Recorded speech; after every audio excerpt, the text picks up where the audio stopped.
dengue and other kuan tawag ani algae nga formation or maglumot ang imong tubig in which nga it could breed some other microorganisms nga maka-deter or maka-alter sa imong water quality.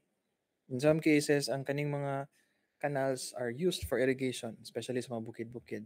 Some of these are used for daily consumption, and if makontaminate na siya, it will really affect the public health. Okay?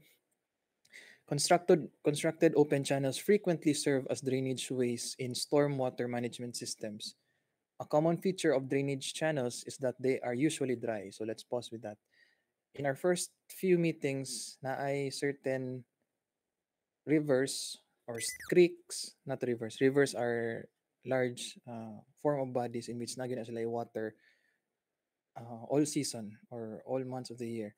Pero in creeks, esteros, or certain mga gagmay nga mga tributary nga streams, na ay certain areas nga wala na sila tubig, especially in seasons of drought. So matingala ta if makita ta mga pictures online nga nganong gibuhatan ni sila certain nga mga gagmay nga dike, gagmay nga mga kuan nga wala may tubig sa surface. It's because those things are seasonal. Aside from that, naay mga certain areas nga ginatuyo na siya kay manual ang pagpa-flow sa tubig, in which later on na siya example. When there is no surface runoff, so meaning kung dry ang season or walay ulan, and are designed to accommodate the peak runoff rate from a design storm. So, unsa ning but pasabot aning design storm? So, design storm is like a theoretical number that you could derive or you could get from certain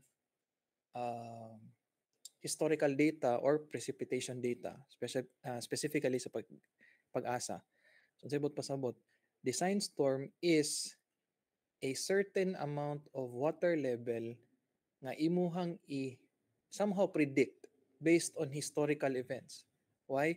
Because you can only make certain computations with precipitation, ulan, runoff, based sa mga nag-exist. For example, na ay certain areas nga frequent ang ulan, bisag dili ga bagyo, dili ga walay sana, weather station mo ng term sa pag-asa man. So diya ka magbase. Napoy uban areas nga dili kay gaulan pero once nga magbagyo or mag tropical depression or storm, grabe ang impact. So unsa ang mga parameters sa design storm? Number one, or akong diretsoon ang tulo, intensity, duration, and frequency. So sa intensity, kung nakabantay mo or kung sa taga Valencia last week, last Wednesday, na ay naitabo nga uh, it wasn't just a flash flood, it was a case of unfortunate nga mga butang na nagsabay or nagdungan. Though it's not coincidence pero some mo nang lisod sa panahon kay unpredictable na ay buhawi na ay certain kusog nga duration sa ulan and then the intensity was really that bad. Bisan pag mubo ang imuhang duration meaning isa duha ka oras pero if the intensity is really way beyond scale or way beyond its average data, it would really overwhelm ang imuhang mga channels, mga canals, meaning over sa capacity. And isa pod ana is return period. When we say return period, this relates to catastrophic events, Typhoon Yolanda, Typhoon Sendong, in which nga atong basihan is kanus ana sila pwede mo balik ng mga bagyo or kana nga mga kakusog or ka-intense nga mga bagyo like signal number 4, number 5, or mga super typhoon, pila ang ilahang chance or unsa kadugay nga pwede sila mobalik or mo reoccur. In most cases, ang typical ana nga return period would be 50 years or 100 years, but because of our climate change, it becomes a little bit shorter. It could return within 30, it could return in 20 years, depende. So again, it's somewhat or somehow a prediction as well. That's what we call design storm. Okay? Mas maayong dako ang imuhang allowance ana aron pag-design nimo sa imong drainage, yung mga channels with respect sa mga discharge sa Q man na siya mo affect dayon, dako na kag allowance daan. Drainage channels are commonly found alongside roadways. So, akong gi-mention ganina nga importante ang design because these are adjacent or parallel sa ato ang mga kalsada. Why? Because roads and other paved surfaces are impervious by nature, meaning concrete cannot seep or dili mulusot ang tubig sa concrete. And if mahulom na siya or ma-subdue na siya for a certain amount of time with respect sa mga agian, ang mga tracks na overloaded, maguba gini ang foundation.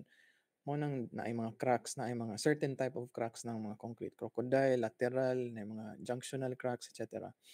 Constructed drainage channels are designed to be either unlined or unlined. So what does this mean?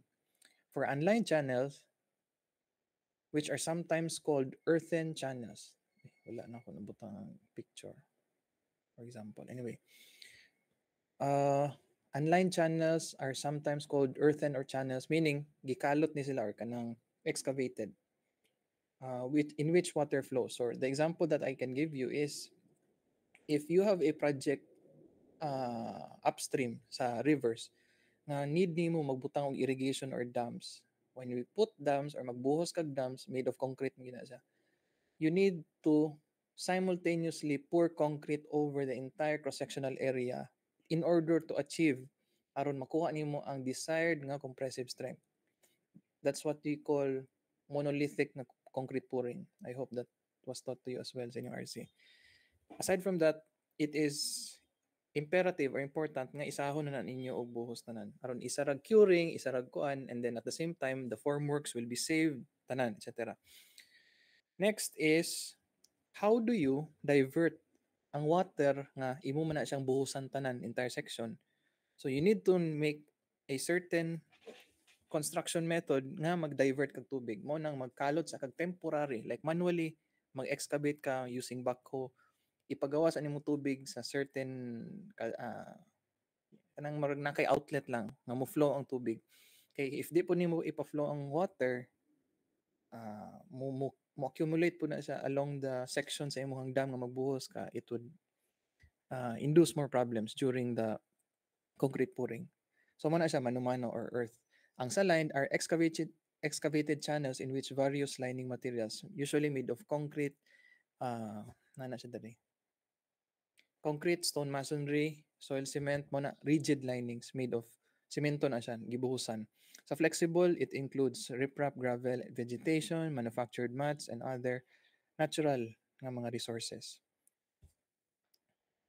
Channels with rigid lining are sometimes called rigid boundary channels, and flexible linings are sometimes called flexible boundary channels. Channels with rigid lining are preferred for in a variety of cases. So number one, kung simentado ang imuhang kanal or channel, mas paspas ang pagtransport sa tubig tungod kay mas smooth siya o dili man siya musip, meaning dili mo-absorb ang surface nimo og water kay impervious man ang concrete. Okay, unlike kung natural la siya nga yuta ang imong gikalot, mo-absorb na ang yuta og tubig. That's why mas hinay ang flow, lesser ang velocity og lesser ang water nga imuhang ma-transport. And excavation cost, pagkalot. Number two, seepage because it's concrete, dili siya mulusot.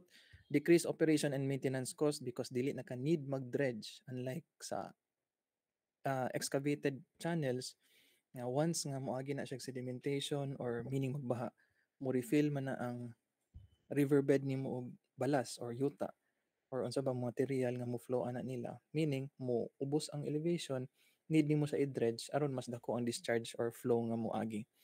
And then ensure the stability of the channel section. So if ang flexible or kanang earthened or excavated nga channel is manumano gikalot, every now and then mo erode na siya, unlike kung sementado na siya or i-pave na nimo siya or riprap whatsoever, dili na ma-deform imong section.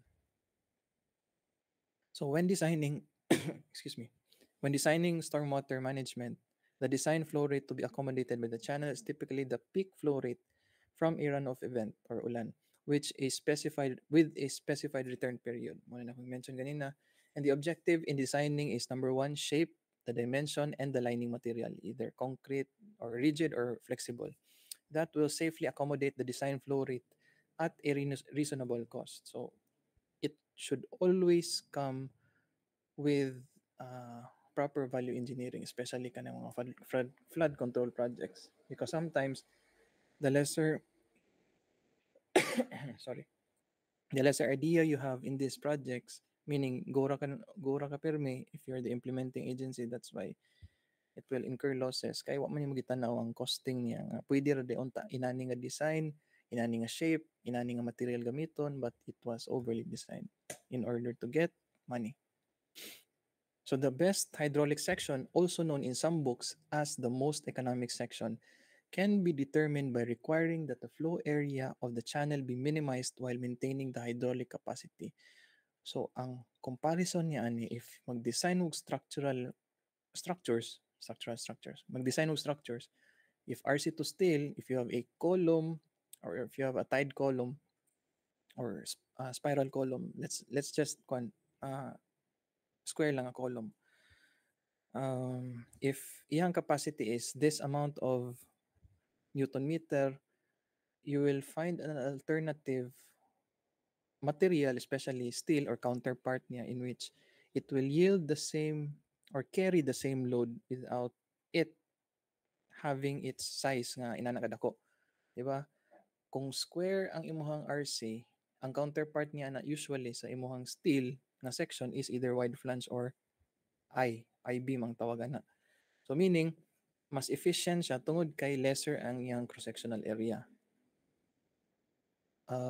Isa lang ka downside or no, several downsides. If na mga utana ng client, which unsa may maayo engineer, inani, inana.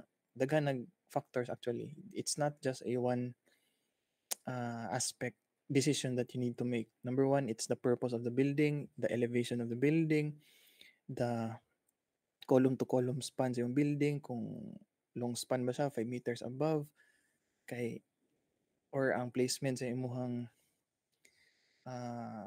columns are, is it symmetrical in nature or will it induce irregularities sa imong structure nga mas maka-weak sa iya, inana. So daghan sa consideration. Both of them are acceptable in the engineering field, but in most cases, typically kung warehouse, nga symmetrical, long span, and shorter period of time and open below ang mga kuan, walay partitions kaayo, mga SNR, mga Wilco, inana. Made of steel na siya usually. Kay mong columns pwede pud nimo ma-taper, unsay taper. Shorter ang sa silong, pag abot sa taas medyo mudako na iyang section. So daghan na siya sa structural nga aspect. And we also have the same formula, Q is equal to 1 over N, AR 2/3, S 1/2. Kabalo na taon sa mga parameters niya na. So this is the table for the geometric characteristics of the best hydraulic section. Before ko makalimot, balik sa hydraulics pod or sa hydraulic capacity, when we say most economic section, we do not need to make the entire shape or fill the entire area. Asa lang siya pinaka-efficient ang flow. Q magyud atong basihan or ang hydraulic capacity. Meaning, gamyan ba nato ang height? Paggamyan ba nato ang width? As long as ma-maintain nato ang Q, mao na ang goal. Okay? Ngano man, unsa may actual niya nga implication na kung gigamyan nato ang height, gigamyan nato ang width, and then same ang discharge, same ra tanan ato makuha, meaning mas makasave ta sa material, sa construction cost o sa labor cost. Mao na siya. That's the gist of the most economic section. Again, this is the table for the geometric characteristics of the best hydraulic section, trapezoid, rectangle, and triangle. Aning duha di na kini siya usually gagamit. Although gihatag ko ni sa quiz just for the for your computation sake. Okay? We'll know later that semicircle is the most efficient section pero nganong dili siya gagamit kaayo sa actual. So the best geometry for a trapezoid is half of a hexagon, di ba? Kung inyo na siyang ipadayon og mirror, at trapezoid is just half of a hexagon. And then rectangle, of course, half of a square, and then triangle, it's also a half of a square. Tilted lang na siya by 45 degrees. So ang meaning sa A, this is area, P is the wetted perimeter, and T is the top line. Later, I will show unsay but pasabot sa T. So derived na ni siya nga mga formulas in terms of Y. Atong Y is the depth Again, y is the depth or the vertical displacement or height niya. Okay? Just memorize this one. Hindi na natin na siya need i-derive. Excuse me. Now, the most efficient shape or section, unta, of all best hydraulic sections is the semicircle. However, this shape is not practical to construct. The semicircular shape can be approximated by a compound section that is composed of a lower trapezoidal section and an upper rectangular section. Sa akong explain nga nung dili siya practical or mostly applicable. Kung sa actual nga construction manggod, if makita niyo magkalot ng kanal, usually atong ginagamit is excavator or backhoe. Dili gali na nila ma-perfect ang square nga section or rectangular. Meaning, kaning edges niya nga straight, ana, di na nila ma-perfect. How much more if curved ang surfaces nila, ana? If assuming this is a semicircular section, ana, kani nga section, dili na nila ma-perfect. And, need ra ba, or it is imperative nga inigkalot nimo, inigbutang nimo sa forms nimo aron ready sa buhusan, kani is buhos man ni sila. Need na siya concrete tanan. Concrete. Aron dili mo sip ang water. As much as possible, kailangan mo sakay or haom or perfect na imong curve in which nga di gina siya kakahitabo sa actual. Aside from that, if imuhang tan-awon siya in the geotechnical aspect, ang atong soil nana siya yung mga lateral earth pressure gatulod sa iya caused by water. Okay? So along the way, if dili na nimo siya sakto may reinforce mo padulong na imong yuta dira. So if simentado ni siya and then na kay pressure dire, napod kay pressure dire, meaning kuan ni siya. It is under heavy stress kung semicircle siya. Mo na ang isa sa mga reason. Now, in order for it to be mitigated, mo nang ang uban is side slope na lang nilang sa ubos and then flat sa ubos. Okay? Mo na lang ang siya ang pinagkasayon kay mas sayon man ang or mas achievable ang straight surfaces kaysa curved surfaces.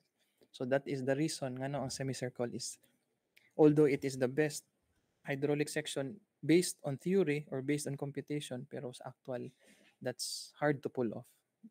Unless if naatay machine nga puro man na siya semicircle daan imo ang pangkalot and then imurang i-push ang soil like anang sa mga boring tunnels bitaw inana.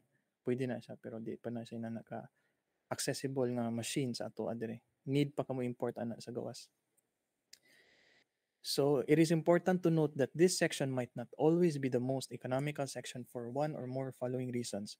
Number one, the flow area does not include freeboard and therefore is not the total area to be excavated. When we say freeboard, for example, there is a picture.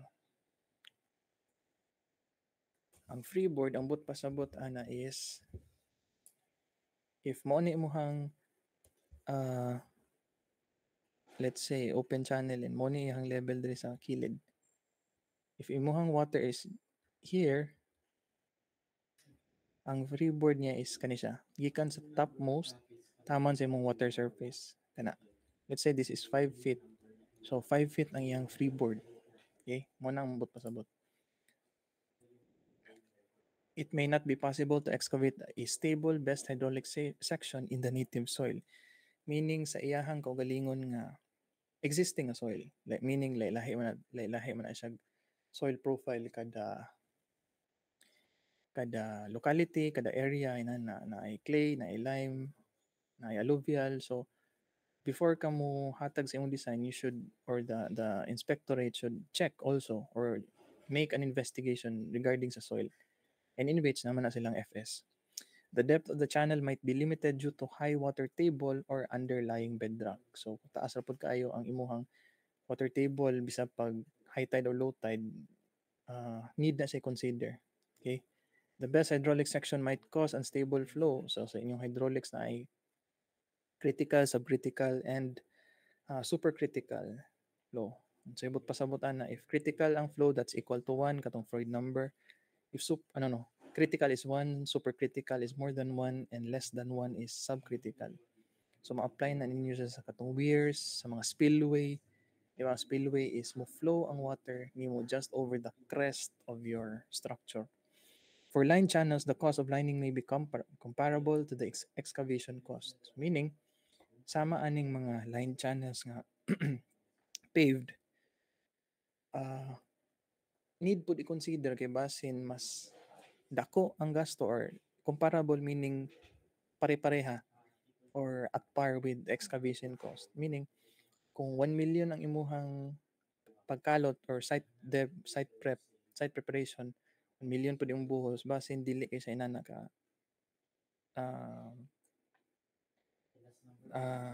kung mag-benefit cost analysis ka, dili siya inana ka plausible.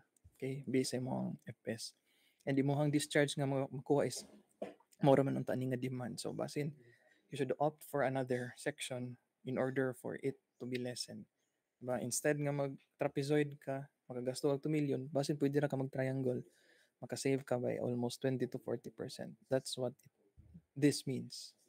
Then large channel widths and mild side slopes will result in high costs of right of way. So mo mga rason nga nang urban projects nga mga flood control nga di mahuman tungod sa right of way. Tungod ang mga side slope.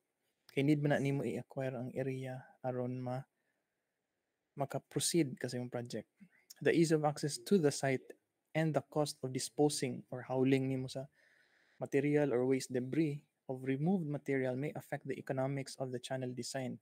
So you need also to put it into consideration ang imong free hauling distance, meaning maabot pod kag pila ka kilometro, compute nimo yung crudo, imong diesel, imong gas, whatsoever, including the maintenance of your dump trucks, the mobilization, etc. Part na siya per hour, per volume, etc. Kay base need po nato mo find o alternative na location nga itukod imong channel or kanal nimo. Ano siya? So let's go to the example. So mo to siya ang somewhat introduction sa ato ang kuan. Sige kani. A triangular concrete line drainage channel is to be designed on a slope of 0.5% and accommodate a peak runoff rate or discharge of 0.15 cubic meter per second. Determine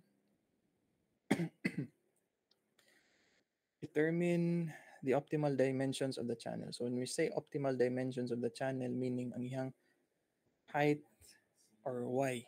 Okay? So atong tanawon sa table, since triangular, meaning kaning y squared o 2 squared of 2y atong gamiton for area and perimeter. So the first step is i-drawing sa nato ang section niya. Triangular to siya. And then the next is by the way, mo ni siya ang kani. This is T. Okay? Kani nga area. Top sa imuhang perimeter. Kung pangayoon sa problem. Okay? Mo ni siya nga pan. Kung T ang gipangita, 2y ra din siya. Meaning, kaning T nato sa taas is just also equal to 2y. If gipangita sa problem. This one is our vertex. So this is half of 90. This is 45 degrees. This is A. This is A. And this is Y. So kaning Y atong pangitaon. Now, ang mga given is Q,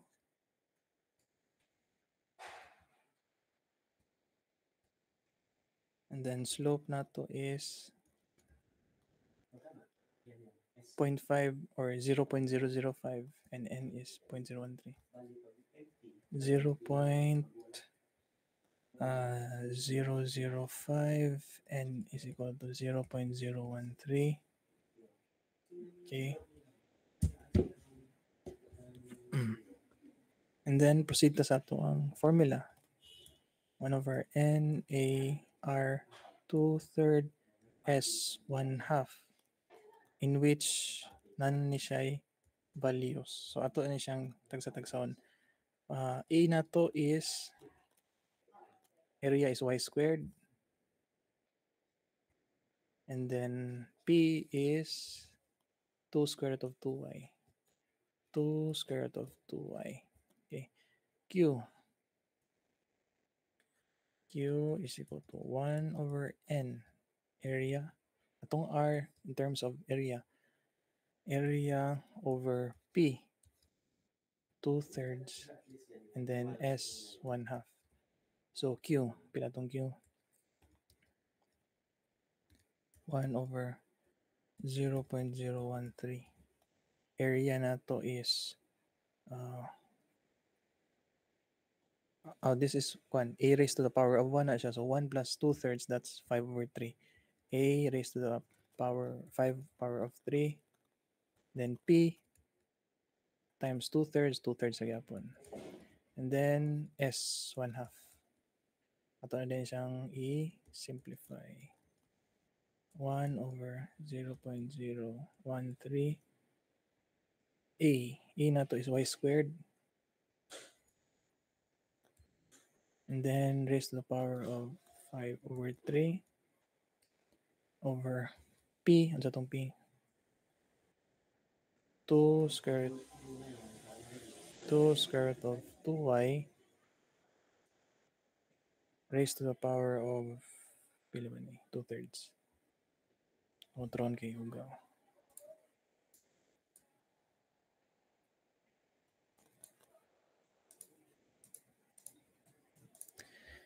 Balik.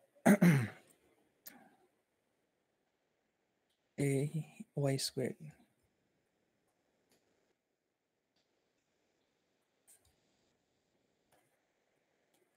Two square root of 2y. Power of 2/3. Then 0.005. Enough. So isa na itong variable, we will get the value of y. So diri pa lang daan, careful na ta sa pag-calculate. Okay, taas-taas ni siyang solution. Not really, Gali ko no, be discard. Sorry. Dito lang to sa last. Ito to. Q is equal to 1 over n. 1 over n. Wait. Q. 0.15. 1 over 0.013. So ito, y squared raised to the power of 5 over 3. Then 2 square root of 2y raised to the power of 2/3. And then 0.005 1/2. Okay, so natay makuha nga value sa y.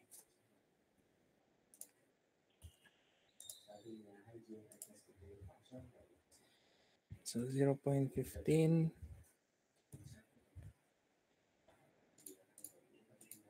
1 over 0.013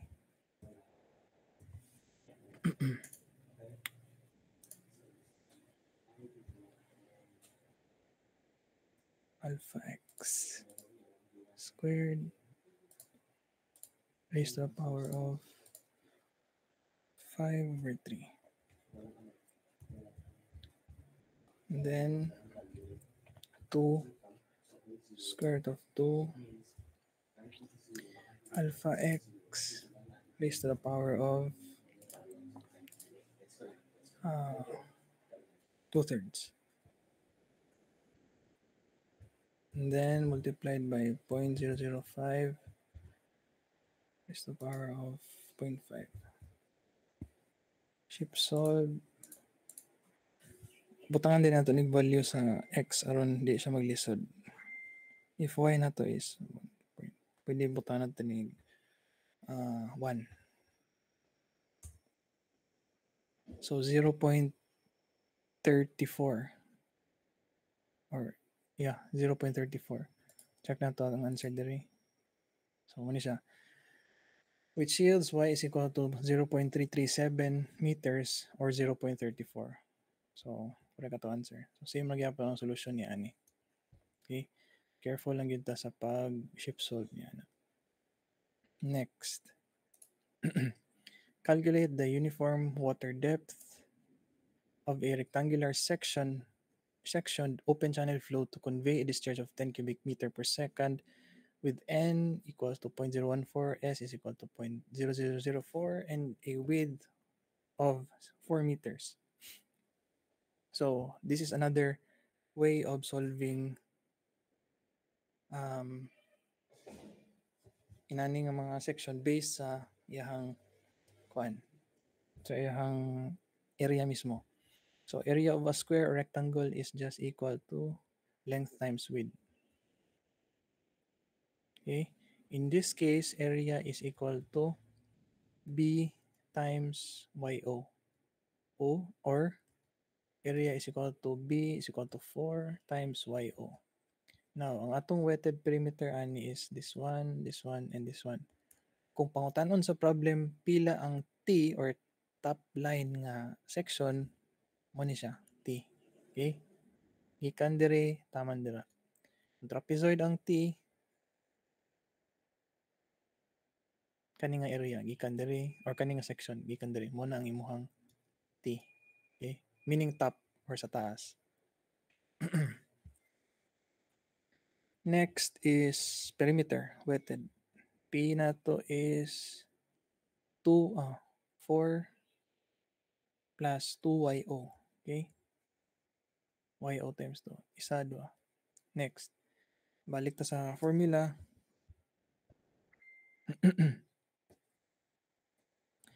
1 over n are 2/3 S1 of. Sa Q na to, na kay 10. Later na. Ito sa ning isa-isahon. Q. 1 over n. A na din A. Area times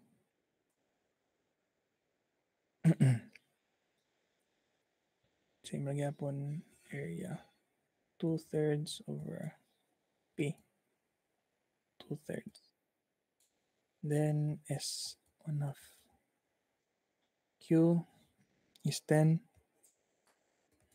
1 over 0.014 A. A na to is 4YO times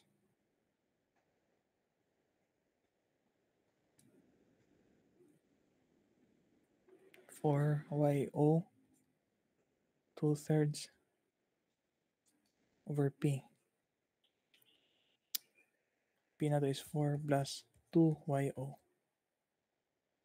Then 2/3 again. S. Lita na ng S. Pwede na ni karandaan.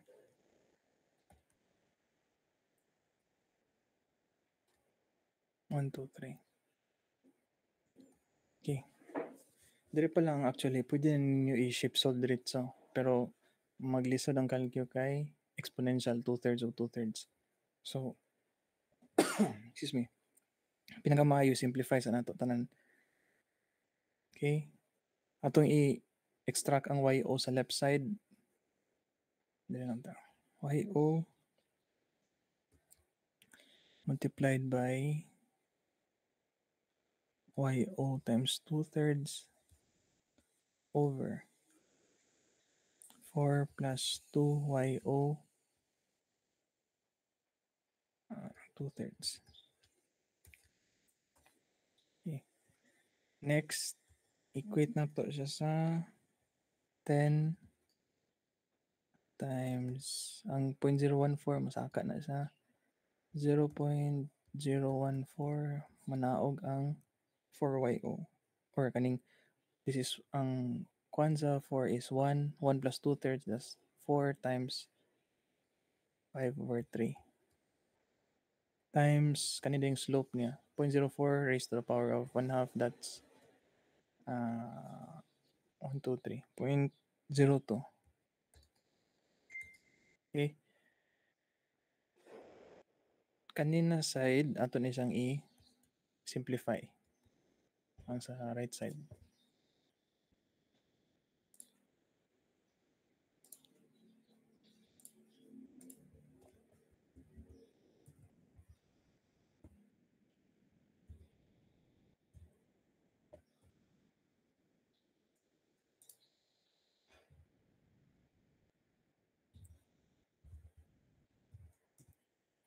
0.694. And then, pwede na nato ni siya i-equate dayon sa left side in order to get YO. Dito sa nata, answer is equal to, wait lang ha, alpha x. Power of 2/3. And then, 4 plus 2 alpha x. Wait, 2YO. Ayan, okay, separate sila. Anin lang. 4 plus 2 alpha x. 2/3. And then, napa isa ka alpha x. That's why x 2/3, 4 plus 2YO. 4 plus 2YO raised to power 2/3. Okay, pwede na eh. Pangigya po value, 1.81. Meaning, yung YO is equal to 1.81 meters. Muna siya ang section or height niya nga mukuha aning tulo ka parameters with respect sa width nga 4 meters. Kung gamay ang width, example, may 3 meters, meaning need po na siya mosaka. That's greater than 1.81. Okay? Ang iyang value ani. Aron makuha gyapon nato na siya. So inana ang iyang pasabot. Okay. Careful lang ta ani sa mga exponents labi na sa pag-ship solve.